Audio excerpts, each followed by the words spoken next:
Selamat sore, Assalamualaikum warahmatullahi wabarakatuh. Eh, Baik teman-teman, sore ini kita lanjut, lanjut.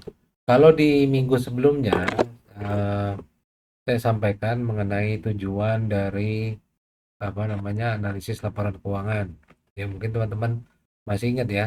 Yang pertama adalah untuk mengetahui tingkat profitabilitas gitu ya, tingkat kemampuan menghasilkan laba. Juga mengetahui apa namanya tingkat kesehatan perusahaan. Ya, jadi ada beberapa item yang kita tujuan akhir dari eh, analisis laporan keuangan. Nah, minggu lalu juga saya udah singgung bahwa laporan keuangan itu yang disebut dengan laporan keuangan umum basic gitu ya.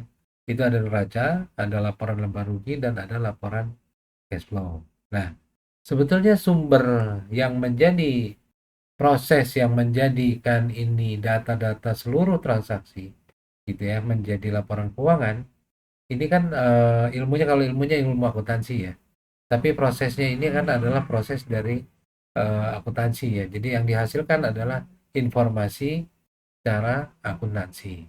Jadi minggu ini saya ingin membahas sedikit mengenai informasi akuntansi yang masih berkaitan juga dengan apa namanya dari analisis laporan keuangan ya. Nah, secara definisi, akuntansi itu adalah proses identifikasi, ya. Identifikasi, jadi mulai dari mengidentifikasi, mengukur, mencatat, dan mengkomunikasikan informasi ekonomi yang bisa dipakai untuk penilaian dan pengambilan keputusan oleh pemakai informasi tersebut.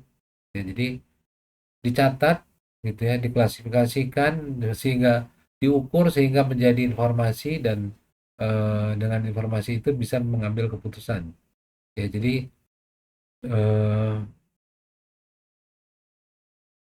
istilahnya ini ya akan memberikan ringkasan informasi perusahaan ya dalam bentuk yang bisa dipahami. Jadi akuntansi bisa disebut sebagai penghubung antara kegiatan ekonomi suatu perusahaan dengan pembuat keputusan. Ya, antara kegiatan ekonomi. Jadi misalnya begini ya teman-teman.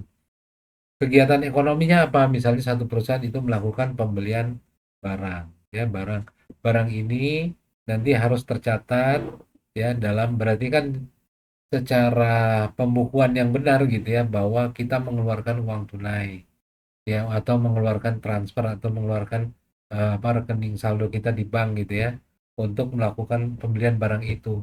Sejumlah berapa sejumlah harga nominalnya dan ini harus dimasukkan di dalam pembukuan. Ya, ini jadi proses eh, aktivitas ekonominya ini pembelian barang itu tercatat ya dalam bentuk misalnya peralatan gitu ya atau persediaan di dalam neraca. Jadi itu dicatat dan dicatat sebesar apa? Sebesar harga belinya ditambah kalau ada biaya-biaya lain yang berkaitan dengan barang tersebut hingga sampai ke lokasi penampungan gitu ya. Nah, itu nanti disebut dengan eh, harga barangnya gitu ya. Jadi kita akan catat bahwa uang tunai kita keluar dan persediaan kita akan bertambah gitu ya. Atau peralatan kita bertambah. Itu kan sebetulnya ada transaksi di situ ya. Transaksi ekonomi apa yaitu berupa pembelian barang ya dan impactnya yang dicatat adalah ada dua transaksi di situ. Yang pertama perusahaan mengeluarkan mengeluarkan uang dan yang kedua adalah perusahaan menerima barang gitu ya, menerima barang. Nah, ini gambarannya teman-teman bahwa ini adalah kegiatan ekonomi dari suatu perusahaan itu. Ya, ini nanti data-datanya semua diakumulasikan gitu ya. Dan diakumulasikan akan menjadi informasi akuntansi. Ya, entah itu bentuknya neraca, laporan laba rugi, ataupun misalnya laporan cash flow gitu ya. Yaitu semua diakumulasikan. Jadi semua transaksinya dicatat dalam bentuk sebetulnya buku besar gitu ya, yang akan masuk ke dalam neraca. Buku besarnya apa? Balik lagi seperti saya jelaskan di minggu lalu bahwa neraca itu ya nanti di sisi kirinya ada aktiva, di sisi kanannya ada pasiva. Aktiva itu adalah seluruh aset dari perusahaan yang kita gunakan ya dalam operasional perusahaan. Jadi kalau kita mendirikan satu perusahaan, Ya, nanti penggunaan dana kita itu ada di aktiva dicatatnya. Dan di pasifanya di sebelah kanan itu adalah hutang dan modal. Jadi secara akunting aktiva itu sama dengan pasiva. Aktiva itu sama dengan hutang ditambah modal, harus sama gitu ya. Nah, nah, hutang dan modal ini nanti digunakan dalam di aktiva itu bermacam-macam teman-teman penempatannya. Entah itu dalam bentuk uang kas, ada entah dalam bentuk persediaan, peralatan, aktiva tetap dan lain-lain gitu ya. Itu semua ada di aktiva. Nah, inilah yang diakumulasikan sehingga menjadi informasi akuntansi. Informasi akuntansi ini akan dikomunikasikan, ya, eh, digunakan oleh pemakai internal atau pemakai eksternal, ya, pemakai internal ataupun eksternal. Keduanya untuk apa? Untuk mengambil keputusan. Ya nanti teman-teman akan lihat gitu ya. Nanti ada juga pencatatan apa namanya manajemen akuntansi dan manajemen keuangan gitu ya nanti kita lihat secara definisi. Nah, dari pengambilan keputusan ini akan memberikan feedback gitu ya. Diperoleh feedback yang akan kembali ke kegiatan ekonomi dari satu perusahaan.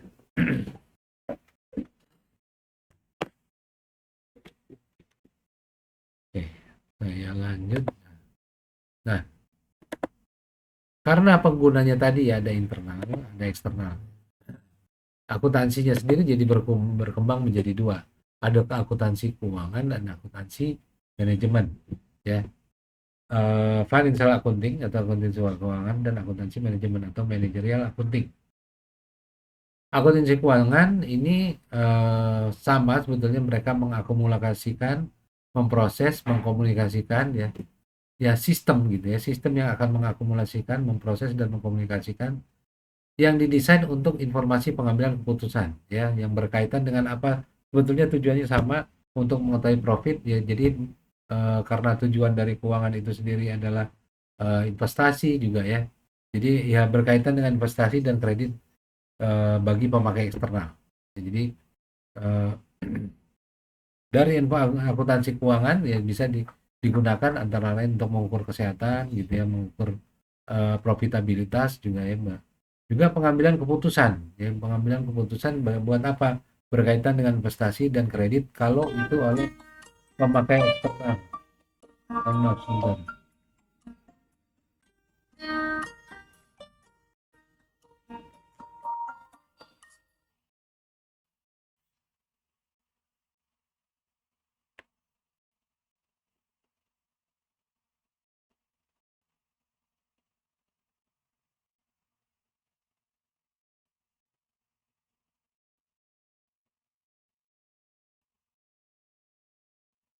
Oke,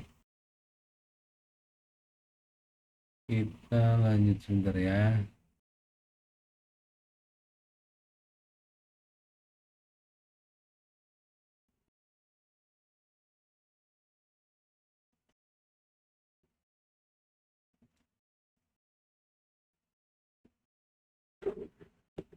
Sebentar, sorry.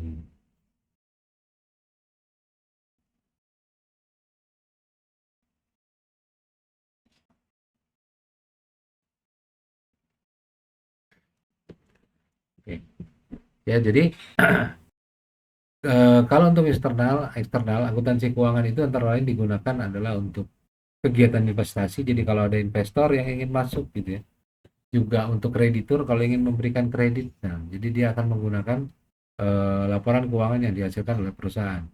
Nah, bedanya di akuntansi keuangan itu dipublikasikan gitu ya, laporan keuangannya dipublikasikan, tapi dibatasi dengan aturan standar. Ya, dalam hal ini di Indonesia adalah standar akuntansi keuangan gitu ya. Kalau di internasional kalau saya nggak salah itu FASB, Financial Accounting Standard Board gitu ya, di Amerika. Indonesia standar akuntansi. Jadi mungkin teman-teman suka dengar gitu ya, ada istilah PSAK gitu ya.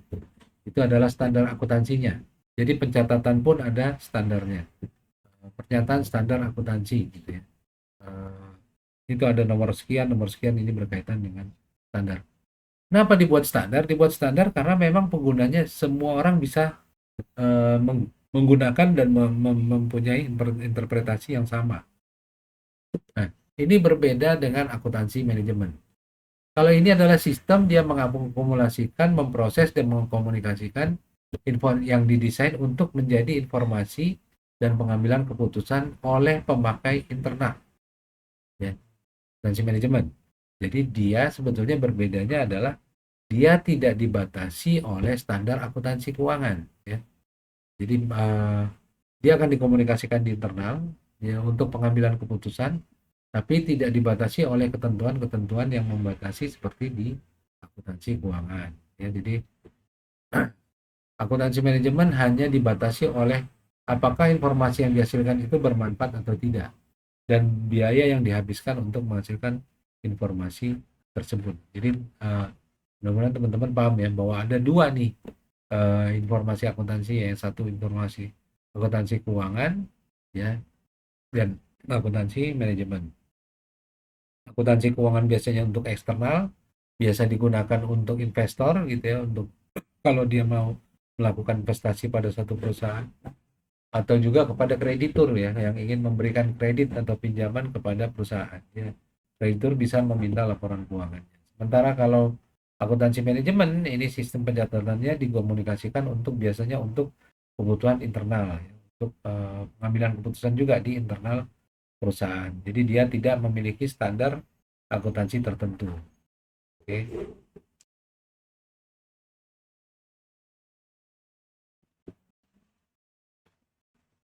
Oke.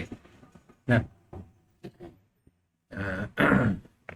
sekarang apa tujuan dari laporan keuangan? Bahwa tujuan pertamanya ini ada beberapa tujuan, ya. Ini nanti ada 4, ya. Ada 4 ya. Yang pertama adalah pengambilan keputusan, ya tadi ya. Baik itu investor, kreditur, eh,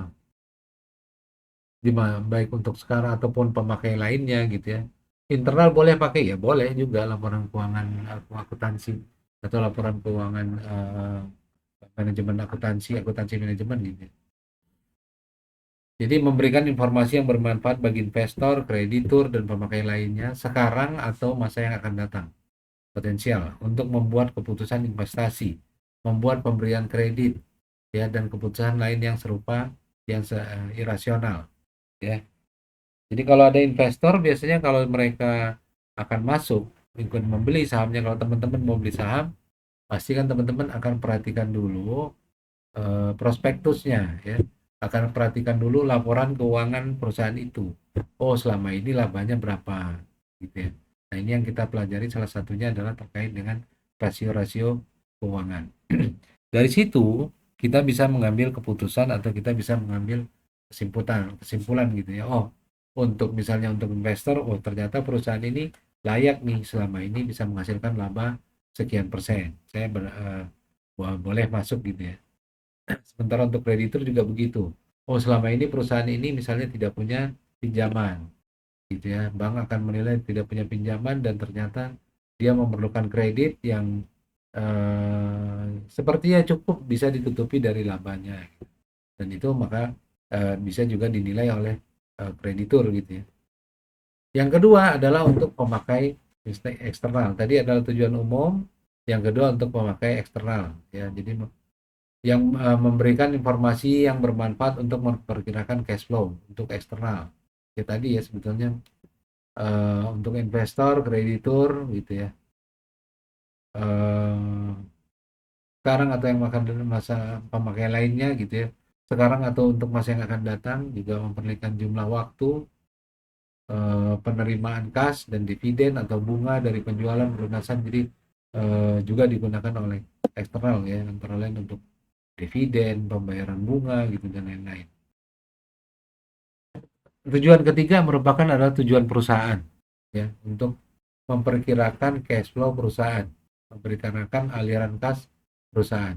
Ya, jadi dengan laporan keuangan dia bisa memperkirakan aliran kas perusahaan itu bagaimana, gitu ya. Jadi akan memberikan informasi yang bermanfaat juga bagi investor, kreditur, dan pemakai lainnya untuk memperkirakan jumlah nominal, waktu, dan ketidakpastian cash flow yang masuk ke dalam perusahaan. Jumlah, misalnya kita sebagai kreditur Dari laporan keuangan itu kita bisa menilai sebetulnya jumlah kredit yang dibutuhkan oleh perusahaan ini berapa, gitu ya. Dari data-data yang mereka berikan. Lalu waktu misalnya perputaran uangnya ini, perusahaan ini biasanya berapa lama? Cash to cash ya, jadi dari uang kas, dibelikan bahan baku, diproses, dijadikan bahan barang-barang setengah jadi gitu ya, di packing jadi barang jadi, dijual, dikirim sampai menjadi cash lagi, sampai dijual jadi cash lagi. Itu cash to cash. Perlu berapa lama gitu ya? Berapa lama untuk satu perputaran modal perusahaan gitu ya. Itu bisa berkaitan dengan antara lain dengan kredit gitu ya. Juga dengan cash flow. Ternyata penggunaan uang kas perusahaan sumbernya ini dari mana aja gitu ya, sumber uang kas perusahaan. Satu bisa dari laba. Kedua juga bisa dari kegiatan pendanaan gitu ya. Pendanaan maksudnya dapat pinjaman. Atau ketiga juga dia bisa mendapat tambahan modal baru gitu ya dari owner gitu. Nah, dari laporan cash flow akan terlihat sumbernya ini ada tiga ini ya. Tahun ini ada tiga ini dan digunakan untuk apa aja? Apakah untuk menambah peralatan, apakah untuk menambah mesin gitu ya, atau untuk menambah persediaan bahan baku gitu, yang akan terlihat di laporan cash flow. Yang keempat adalah tujuan spesifik. Ya, jadi merupakan informasi mengenai sumber daya ekonomi dan klaim terhadap sumber daya tersebut. Ya, jadi informasi terhadap sumber daya ekonomi. Contohnya apa? Uang kas itu sumber daya ekonomi. Ya. Lalu persediaan gitu ya, piutang gitu. Jadi ini akan informasi mengenai sumber daya ekonomi dan klaim terhadap sumber daya tersebut yang merupakan tujuan paling spesifik. Tujuan spesifik yang pertama adalah memberikan informasi mengenai sumber daya ekonomi perusahaan dan klaim-klaim atas sumber daya tersebut, ya, yang meliputi hutang dan modal saham, ya, bermanfaat untuk antara lain untuk mengetahui identifikasi kelemahan dan kekuatan perusahaan,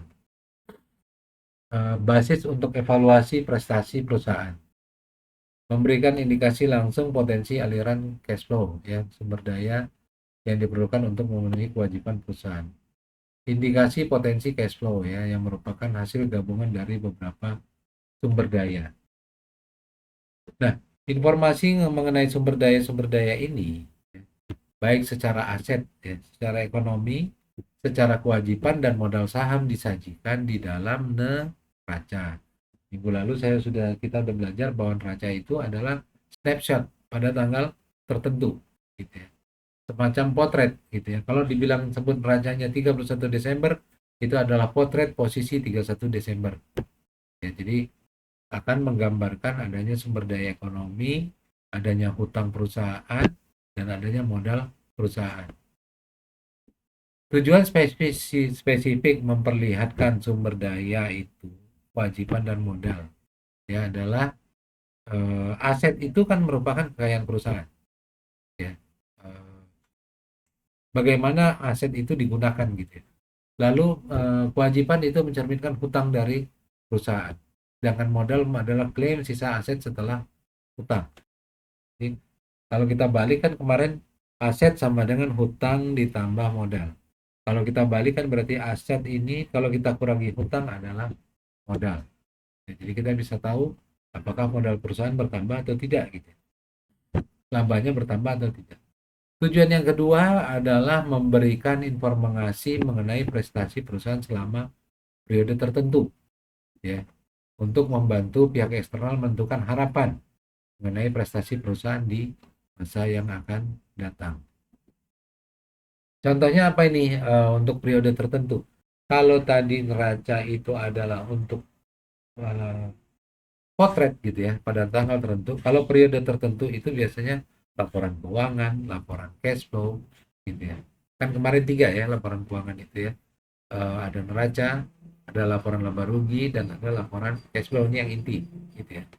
Nah, tadi neraca udah disebut bahwa dia menggunakan potret tanggal tertentu, dia mencerminkan sumber daya yang dimiliki perusahaan, hutang, dan modal yang dimiliki perusahaan. Yang kedua, laporan keuangan itu memberikan informasi mengenai prestasi perusahaan selama periode tertentu, ya, sehingga pihak eksternal juga bisa menentukan harapan atau ekspektasi terhadap prestasi perusahaan di masa yang akan datang. Contohnya adalah ini laporan laba rugi gitu ya. Laporan laba rugi itu biasanya satu periode. Untuk periode yang berlaku dari 1 Januari 2025 sampai dengan 31 Desember 2025. Itu laporan laba rugi. Nanti ada juga laporan cash flow. Laporan cash flow ini pergerakan selama periode tersebut, selama 1 tahun. Fokus dari laporan keuangan adalah prestasi perusahaan, ya, informasi mengenai pendapatan perusahaan yang komprehensif dan komponen-komponennya. Kenapa informasi ini bermanfaat? Satu adalah untuk evaluasi prestasi manajemen. Ya, jadi perusahaan itu kan dipimpin oleh tim manajemen gitu ya, direktur dan inilah dan bawahnya gitu ya, dan jajarannya. Nah ini kan berbeda dengan pemilik. Ini bisa digunakan untuk evaluasi prestasi dari manajemen. Dua, memperkirakan kemampuan perusahaan menghasilkan laba. Gitu ya. Kalau selama ini dengan rasio misalnya profit marginnya, laba dibagi penjualan, selama ini 25% gitu, konsisten. Mungkin kita akan berharap tahun depan juga perusahaan juga akan menghasilkan profit margin sebesar 25%. Jadi kita sudah bisa memperkirakan kemampuan perusahaan menghasilkan laba. Memperkirakan pendapatan masa yang akan datang. Ya, kalau selama ini misalnya selama berturut-turut penjualan perusahaan itu selama 10 tahun terakhir setiap tahun itu tumbuh misalnya 5%. Ya, berfluktuasi tapi secara rata-rata 5%. Mungkin kita bisa memproyeksikan di masa yang akan datang di tahun depan gitu ya, atau 5 tahun ke depan dalam jangka pendek perusahaan ini mungkin tumbuh labanya sekitar 5% per tahun. Ya. Lalu yang keempat, ya, memperkirakan risiko investasi atau meminjamkan kepada perusahaan. Ini, sebetulnya investasi pada saham itu kan berisiko ya. Berisiko. Nah ini kalau kita investasi pada saham, kita harus memperkirakan kemampuan perusahaan itu memberikan return kepada kita sebagai pemegang saham, dan juga kita harus memperkirakan risiko, ya, risiko dari return itu, antara lain karena untuk perusahaan go public biasanya harga sahamnya di market itu berfluktuasi. Semakin berfluktuasi maka semakin berisiko. Nah, laporan keuangan ini adalah membantu hal itu gitu ya. Jadi memperkirakan risiko investasi atau memberikan pinjaman kepada perusahaan. Ini yang berkaitan dengan bank gitu ya. Bank itu akan menilai apakah perusahaan ini labanya cukup, misalnya dia dibebani dengan bunga lagi gitu ya, sesuai pinjaman gitu. Dan bank akan menilai juga pinjaman itu harus tepat gitu ya. Jadi harus tepat sebetulnya penggunanya untuk apa gitu. Dan bank bisa melihat juga dari neraca dan laba rugi perusahaan, apakah mereka perusahaan ini memang betul-betul membutuhkan misalnya tambahan kredit untuk modal kerja dan lain-lain. Itu bisa dilihat dari neraca. Tujuan yang ketiga adalah memberikan laporan cash flow, ya, laporan aliran kas, ya. Informasi mengenai aliran kas perusahaan, bagaimana kas perusahaan itu diterima gitu ya. Bisa dari mana aja tadi, misalnya kas perusahaan itu bisa dari laba, ya, laba yang ditahan. Yang kedua, kas perusahaan itu juga bisa berasal dari hutang gitu ya. Ya, hutang misalnya perusahaannya dapat pinjaman baru, itu akan menambah cash flow. Juga ada suntikan modal gitu ya. Nah, nanti penggunanya macam-macam. Apakah penggunanya itu untuk antara lain untuk membayar hutang, apakah juga untuk ditarik oleh pemilik gitu ya, uang kasnya, atau juga menambah persediaan barang gitu ya. Itu nanti berkaitan dengan penggunaan. Jadi dari informasi aliran cash flow ini, aliran kas ini ya, kita bisa memahami operasi perusahaan. dan investor bisa melakukan evaluasi atas kegiatan investasi dari perusahaan. Juga bisa memperkirakan likuiditas perusahaan, ya. Apakah perusahaan ini cukup likuid, jadi kalau dia punya hutang gitu ya, hutang lancar yang hutang di bawah 1 tahun, dia bisa penuhi gitu ya, itu namanya likuiditas. Nanti kita belajar juga rasionya. Lalu menginterpretasikan laporan lanjutan mengenai laba rugi. Oke. Nah,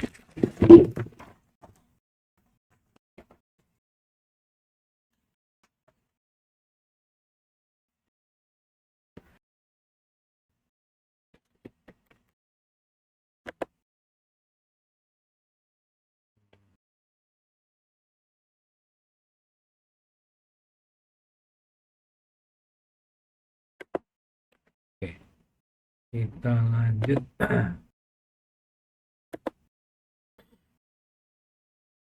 Jadi dengan laporan cash flow tadi kita bisa memahami operasi perusahaan, mengevaluasi kegiatan investasi dan pendanaan, dan dana yang kita peroleh, perusahaan peroleh itu ditempatkan kemana gitu. Lalu memperkirakan likuiditas perusahaan dan interpretasi atas laporan laba rugi. Ya. Nah, itu sekilas gitu ya, secara definisi dari fungsi gitu ya, fungsi dan tujuan dari informasi akuntansi gitu ya, laporan keuangan dan informasi akuntansi. Oke. Next, ini adalah karakteristik ya kualitatif dari informasi akuntansi. Uh, jadi ada karakteristik yang memang harus dipenuhi, kalau enggak mungkin informasi ini menjadi tidak bermanfaat. Ya. Yang satu, bukan nggak bermanfaat, nanti nggak efektif gitu ya. Yang pertama, azas manfaat itu harus lebih besar dari biaya. Jadi informasinya ini bahwa informasi ini, akuntansi ini bisa memberikan manfaat ya, ya sebetulnya eh, yang lebih besar dari biaya yang dikeluarkan ya. Sedang ya batas bawahnya berarti informasi, kalau batas atasnya itu biaya, melampaui biaya tertentu gitu ya, batas bawahnya adalah informasinya harus material gitu ya. Informasi yang dihasilkannya itu harus penting gitu ya. Kalau enggak, untuk apa kita membuat informasi akuntansi kalau ternyata biayanya terlalu besar gitu ya, terlalu besar dibandingkan dengan manfaat. Yang kedua, bisa dipahami ya. Jadi informasi akuntansi itu eh, bisa dipahami oleh pengguna gitu ya, pengguna yang punya pengetahuan bisnis dan ekonomi yang memadai. Yang ketiga, bermanfaat untuk mengambil keputusan. Di informasi akuntansi itu satu tadi, memberikan manfaat ya lebih besar dari cost-nya gitu ya. Benefitnya lebih besar dari biayanya. Mudah dipahami, bermanfaat untuk mengambil keputusan. Ya, jadi informasi akuntansinya itu bisa digunakan untuk mengambil keputusan umum. Lalu relevan. Ya, relevan maksudnya informasi yang disajikan di laporan keuangan itu relevan.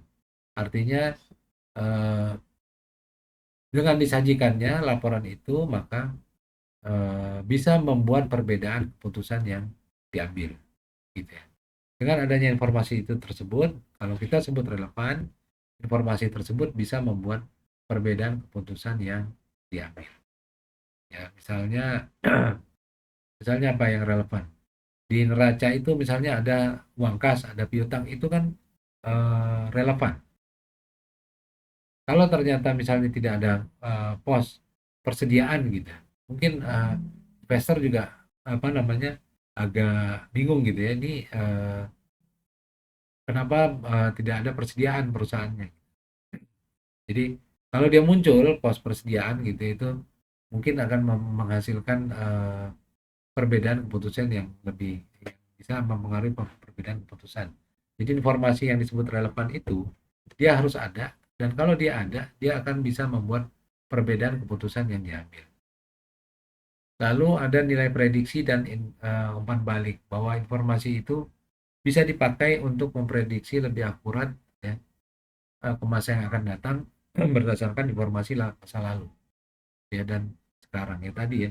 Kalau selama ini perusahaan bisa meningkatkan laba sebesar 5% setahun selama periode akuntansi setahun setiap tahun 5%, saya bisa berekspektasi mungkin untuk 5 tahun ke depan perusahaan masih akan menghasilkan laba sekitar pertumbuhan sekitar laba sekitar 5% per tahun gitu.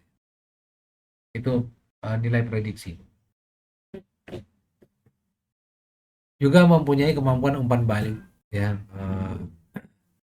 Misalnya informasi itu bisa dipakai untuk menginformasikan kesimpulan tertentu mengenai kejadian di masa yang akan lalu. Misalnya apa? Misalnya persediaan barang. Semua persediaan barang atau inventaris kantor itu kan tercatat gitu ya, tercatat dan ada ininya, ada coding, ada kodifikasinya gitu ya. Jadi ada pengkodeannya. Jadi yang sehingga dia bisa tercantum di neraca gitu ya. Jadi aset-aset itu secara fisik kita juga bisa temukan gitu ya. Nah, yang dicantumkan di neraca. Jadi bisa memberikan konfirmasi bahwa aset ini ada gitu ya. Ya, secara fisik. Lalu berikutnya tepat waktu. Eh, Informasi ini tersedia untuk pembuat keputusan sebelum kehilangan kapasitasnya untuk mempengaruhi keputusan. Ya, sebelum informasi kehilangan kapasitasnya. Jadi dia tepat waktu masih bisa digunakan gitu ya. Kalau sudah lewat waktu tertentu, mungkin informasi yang disajikan uh, sudah nggak ini ya, nggak relevan gitu ya. Sudah nggak relevan. Reliabilitas ini bebas dari bias-bias tertentu. Ya, jadi dia bisa mencerminkan apa yang diukur, bisa diverifikasi dan netral dan representatif. Ya, eh, reliable gitu ya. Reliable bisa diverifikasi, netral dan representatif. Jadi datanya itu bisa diverifikasi, datanya itu netral dan representatif, bisa mewakili apa yang diukur, bebas dari bias-bias. Jadi pertama bisa diverifikasi, reliabilitas bisa diverifikasi eh, apabila ya pengguna data ini misalnya akuntan bisa sampai pada kesimpulan bersama dengan metode yang dipilih yang bersih dari bias-bias tertentu ya. Jadi pengguna ini misalnya entah itu akuntan ataupun eh, apa namanya investor gitu ya. Mereka bisa mencapai kesimpulan ya dengan metode tertentu yang bebas dari bias-bias gitu ya. Bias-bias jadi standarnya sama gitu ya. Tidak ada judgment subjektif ya. Kenapa dengan apa ininya verifikasinya? Verifikasi itu gunanya justru untuk mengurangi bias. Entah itu mungkin cara pencatatannya gitu, itu bisa semua diverifikasi. Representatif merupakan keterkaitan antara pengukuran dan apa yang diukur. Ya, jadi bahwa data yang diambil itu adalah valid, yang dicatat itu adalah valid. Ya, tadi saya bilang sebetulnya seperti aktiva gitu ya, peralatan, mesin gitu ya, di mesin kantor gitu ya, itu semua tercatat di neraca dan representatifnya mungkin dengan nomor kode tertentu dan kita secara fisik bisa menemukan aset itu gitu yang sesuai laporan yang ada di neraca. Netral, netral ya tadi bebas dari bias-bias tertentu yang bisa mempengaruhi hasil ke arah tertentu. Berarti sifatnya tidak ada subjektivitas, sifatnya ada adalah objektif ya, tidak mempunyai pengaruh terhadap perilaku manusia. Ya, jadi informasi akuntansi ini ditujukan untuk semua pihak ya, untuk umum dan bervariasi dan bukan untuk tujuan yang sempit. Nah, ini juga betulnya netral ini mungkin berkaitan juga dengan standar akuntansi yang bisa kita lihat misalnya di eh, sini ya di poin K ya. Ada sifat konsisten dan bisa diperbandingkan. Jadi data informasi akuntansinya itu bisa diperbandingkan gitu ya, berbandingkan misalnya periode 2023 dan 2024, 2025 gitu ya. Itu namanya kita memperbandingkan dan sifatnya konsisten. Metode pencatatannya konsisten. Dari tahun 2023, 24, 2025 itu konsisten ya. Jadi kalau informasi akuntansi ini akan bermanfaat kalau bisa dibandingkan ya dengan informasi yang serupa baik untuk eksternal dan perusahaan lain intercompany gitu ya, perbandingan antar company dan ataupun dengan perbandingan internal kinerja yang diperoleh perusahaan di masa lalu. Jadi bisa dua, kita bisa membandingkan dengan internal dan eksternal. Dari internal mungkin kita bisa mempelajari tren gitu ya, tren. Selama ini laba perusahaan pertumbuhannya berapa. Nah ini tren ini bisa terjadi kalau pencatatannya itu konsisten, ya konsisten, netral dan bisa diperbandingkan. Gitu. Kalau nggak bisa diperbandingkan, jadi nggak. Kalau kita nggak konsisten, misalnya satu barang kita sebut di tahun lalu itu adalah meja gitu ya. Nanti di tahun berikutnya kita sebut meja lipat gitu. Mungkin nggak konsisten gitu ya. Nanti kita nggak bisa membandingkan eh, misalnya meja yang ada di pembukuan perusahaan gitu. Jadi eh, nah itu berguna sebetulnya baik untuk intercompany antar perusahaan ataupun dengan membandingkan antar di dalam perusahaan. Dalam perusahaan kita bisa memproyeksikan eh, laba misalnya berdasarkan data masa lalu. Kalau eksternal gitu ya, intercompany berarti kita membandingkan dengan perusahaan di industri yang sama. Misalnya gini, eh, saya bergerak di bidang rumah sakit gitu. Rumah sakit ternyata laba saya itu profit margin saya itu sekitar 5%. Eh, karena kita menggunakan metode akuntansi yang sama gitu. Saya bisa ambil data dari Bursa Efek Jakarta dari perusahaan-perusahaan yang sudah go public, yang laporan keuangannya tersedia, dan saya bisa memperkirakan profit marginnya mereka berapa. Perusahaan-perusahaan yang sudah go public. Taruhlah misalnya mereka 20%. Nah ini kan kalau perusahaan saya baru 5% gitu ya. Ini kan sebagai pembanding gitu ya. Banding yang hanya mungkin dimungkinkan kalau memang metodenya sama dan apa namanya metode yang digunakan itu konsisten dan sama dan netral. Ya.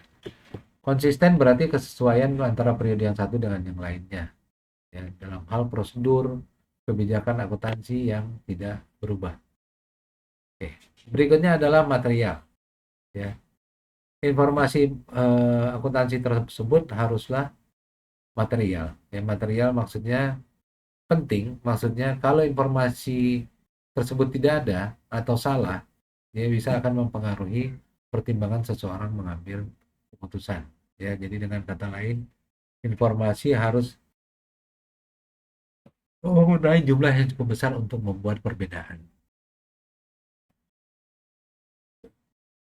Nah, lalu ini masih berkaitan dengan standar ya tadi, bahwa akuntansi itu sebetulnya ada beberapa asumsi ya yang digunakan di konvensi gitu ya, yang digunakan secara internasional gitu ya dan jadi kesepakatan gitu. Itu di dalam akuntansi. Ada berikut adalah beberapa asumsi dan konvensi dalam akuntansi. Yang satu kesatuan entity, bahwa kebanyakan kegiatan ekonomi dan bisnis dilakukan oleh perusahaan yang merupakan kesatuan ekonomi tersendiri, economic entity, gitu ya.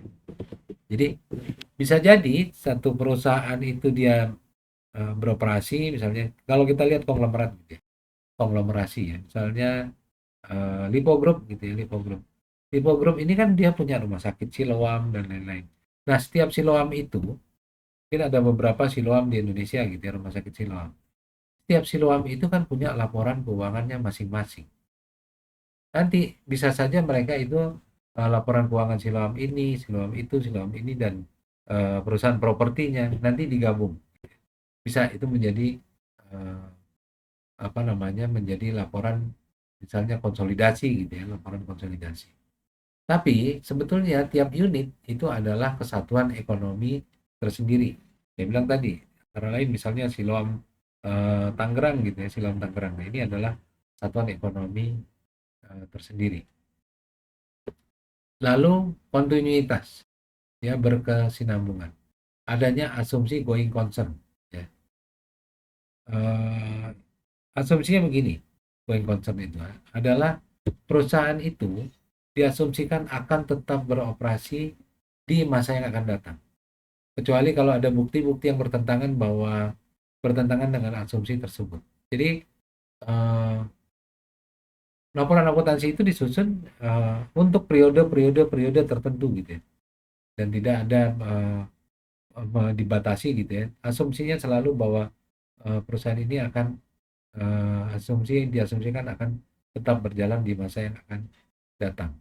Itu akan tetap beroperasi di masa yang akan datang.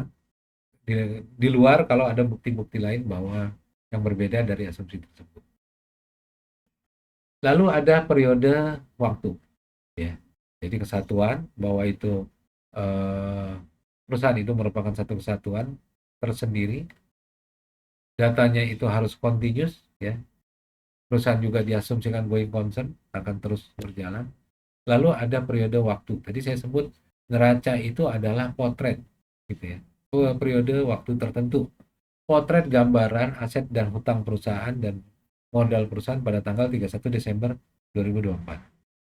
Ya, tapi eh, potret operasional perusahaan selama setahun bisa kita lihat di laporan laba rugi dan cash flow. Ya. Bisa kita lihat adanya pendapatan dan biaya selama waktu tertentu, misalnya selama 1 tahun. Jadi waktunya pun harus standar gitu ya. Berapa lama? Biasanya ini 1 tahun laporan keuangan itu diterbitkan. Lalu apa dalam unit moneter? Semuanya dalam bentuk unit moneter. Kalau teman-teman lihat laporan keuangan itu pasti dalam bentuk rupiah, ataukah itu dolar gitu ya, US dollar, atau pasti dalam bentuk moneter, ya. Dasarnya apa? Adalah nilainya yang stabil, ya. Jadi kalau ada fluktuasi di unit moneternya sebetulnya bukan merupakan gangguan yang serius, tapi nilainya lebih stabil.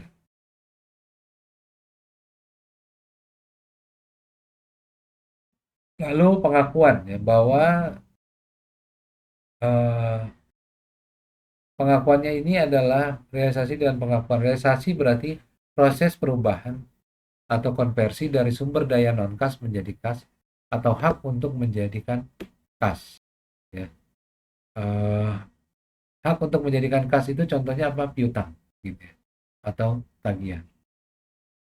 Eh, Non-kas itu misalnya apa? Mulai dari persediaan barang, bahan baku gitu ya, diproses, dijual menjadi tagihan gitu ya. Kalau kita jual dan pembelinya membayarnya minta tempo, berarti menjadi tagihan gitu ya, menjadi piutang. Sehingga menjadi kas lagi. Ya, itu adalah realisasi. Realisasi dan pengakuan merupakan proses perubahan dari sumber daya non-kas menjadi kas. Ya, ini asumsinya adalah adanya realisasi dan. Lalu yang keenam, mempertemukan pendapatan dengan biaya. Matching cost against revenue. Pendekatannya adalah accrual, bukan cash. Maksudnya gini, pendekatan accrual itu bahwa proses itu dicatat ya pada saat transaksi itu terjadi, bukan di mana hal-hal transaksi itu muncul, bukan di mana kas itu diterima. Misalnya gini, kalau saya beli barang, ya, beli barang, bukan mbak ini, saya punya toko lah, saya punya toko, ada sebagai penjual, ada pembeli gitu ya. Pembeli ini mau beli barang gitu ya, tapi pembayarannya kredit. Kalau dia pembayaran cash, saya tinggal bukukan, saya terima uang cash, lalu eh, saya catat di pos penjualan gitu ya, penjualan.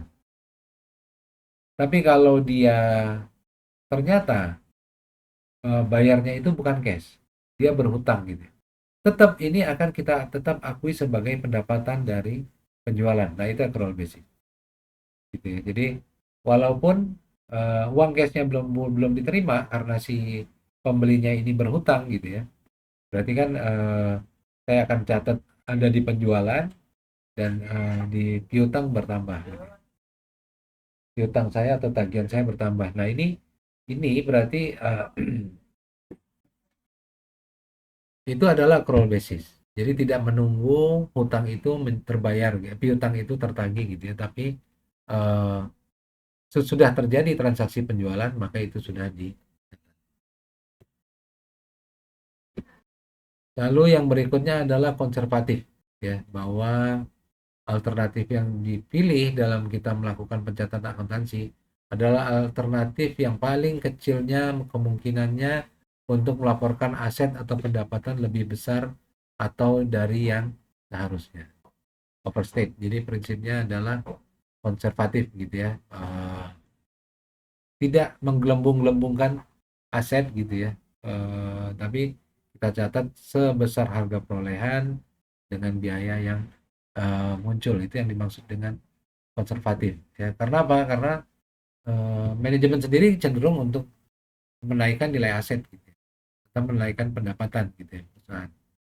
Jadi catatannya harus konservatif, adalah alternatif dipilih pencatatannya yang paling kecil kemungkinannya untuk melaporkan aset atau pendapatan, eh, kecil kemungkinannya untuk terjadi overstate atau terlalu besar.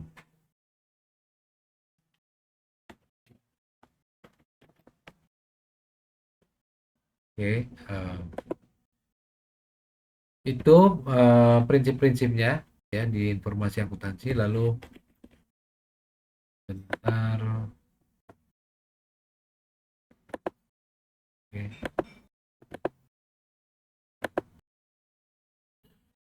Nah, ini secara lebih rinci, jadi tujuan pelaporan akuntansi secara lebih rinci adalah memberikan informasi yang bermanfaat kepada pihak eksternal ya, untuk memperkirakan jumlah, waktu, ketidakpastian kas atau suatu kesatuan ekonomi. Memberikan informasi mengenai sumber daya, kewajiban dan modal saham dalam kesatuan ekonomi, memberikan informasi mengenai pendapatan suatu kesatuan ekonomi, memberikan informasi cash flow, aliran aliran kas dari kesatuan ekonomi ya, memberikan informasi mengenai pelaksanaan kewajiban manajemen kesatuan usaha untuk melayani pemegang saham, memberikan informasi yang transparan, full disclosure, untuk membantu pihak eksternal memahami informasi yang diberikan mengenai kondisi perusahaan. Jadi, ini tujuan dari pelaporan akuntansi. Oke, wah ini udah selesai. Jadi saya pikir cukup untuk minggu ini. Nanti kita lanjutkan di sesi ketiga. Terima kasih. Selamat sore. Assalamualaikum warahmatullahi wabarakatuh.